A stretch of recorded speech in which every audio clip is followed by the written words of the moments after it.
Ертеде бір ханның жалғыз қызы болыпты. Қыз кішкентай күнінен әке-шешесінің махаббатына бөленіп өскен екен. Аузынан шыққан әрбір сөзі тіпті хан әкесіне де заңдай болып көрінетін. Сарай қызметшілері ол қыздың алдында құрыдай жорғалайтын. Өсе келе еркеліктің шегіне жетіп алған қыз тіпті өзінің туған анасына да дауыс көтеретінді шығарады. Анасы көңіліне алып қалса да, қызын қатты жақсы көрген соң үндемей қоя салатын. Қыңыр мінезін хан әкесі де байқайды. Бірақ жалғыз қызының бетінен қақпауды жөн көреді.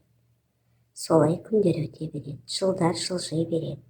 Қыз бой жетіп, нағыз ханшайымға айналады.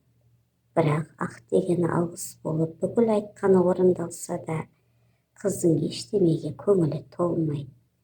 Әрдайым қабағы қатаңқы, көңілінің хошы жоқ болып жүреді. Бұл кейіпі қыздың ажарын қашырып тұратын. Ханшайымның сұлу бейнесі күн өткен сайын солғын тарта береді. Күндердің бір күні ханшайым өмірден қызық таба алмай, ішқұса болып төсек тартып жатып қалады. Хан жалғыз қызының денсаулығына алаңдап, елдегі ең мықты деген емшілерді шақырып, ханшайымды қаратады. Бірақ емшілердің ешбірі қыздың ауруына ем болар шипа таба алмайды. Шарасы таусылған хан ел арасынан бір ғажайып шығар деген ниетпен жарлық шығарады. Жарлықта кімде-кім ханшайымды ауруынан айықтырып, сұлу ажарына күлкі сыйласа, соған ат басындай алтын беремін делінген еді. Ханның уәдесіне қызыққан елшілер, бақсы балгерлер, сайқы мазақтар, сиқыршылар, тіпті қарапайым адамдар да бақтарын сынап көреді. Ел арасында данагөй атанған жас жігіт те қыздың емін білетінін айтып ханды сендіреді. Тек ол үшін ханшайымды сарайдан шығарып, жазық далаға менімен бірге баруы керек дейді. Басқадан үмітін үзген хан жігітке қызын сеніп тапсырады. Жігіт қызды ертіп елден алыс жерге үй тігеді.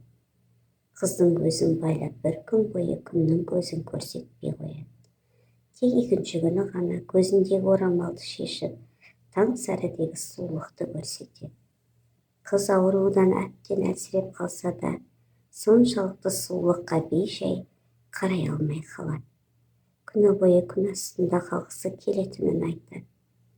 Екінші күні ханшайымға таң атқаннан күн батқанға дейін дәм татқызбайды. Тек кешке бір шөлмек су ғана береді. Өмірінде олай шөлдеп көрмеген қызға бұл кештегі судың дәмі керемет болып көрінеді. Үшінші күні қыздың жағдайы жақсарып қалады. Көңіл күйі де, тәбеті де жақсы. Бірақ ерке қыздың өз қызығып істейтін ісі жоқ болып шығады. Осы жасқа келгенше әке-шешесінің қызметшілеріне бұйрық бергеннен басқа іспен айналысып көрмегені дәлел болады.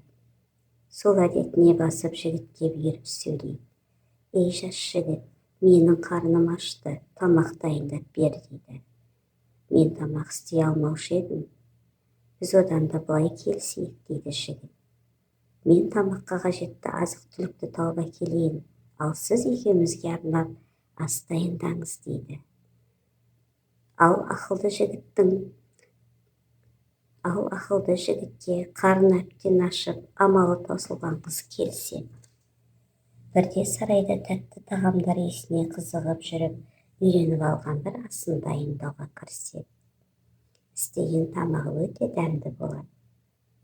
Қыз өзіне бірінші рет көңілі толады. Енді ол күн сайын әртүрлі тамақ жасауды үйренгісі келетінін айтады. Өз қиялынан тағам мәзірлерін ойлап тауып, күн сайын жаңа ас пісіріп үйренеді.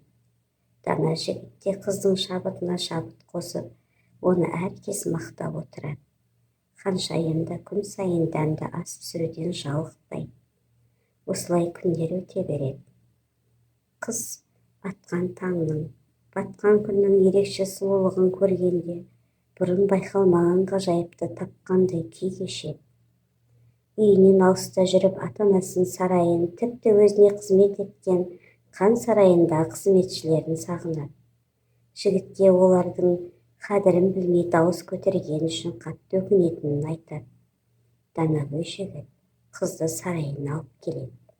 Көптен бері көрмеген ата-анасымен қауышқан қыз оларды көріп қатты қуанып кетеді. Өзінің қателігін түсінген ол қызметшілеріне де бұрынғыдай дөрекілік көрсетуін қояды. Бәрі бұрынғы қыңыр ханшайымның орнына басқа сұлу ханшайым келгендей күй кешеді. Сарайдағылар оны Данагөй жігіт сиқырлап тастаған деп ойлайды.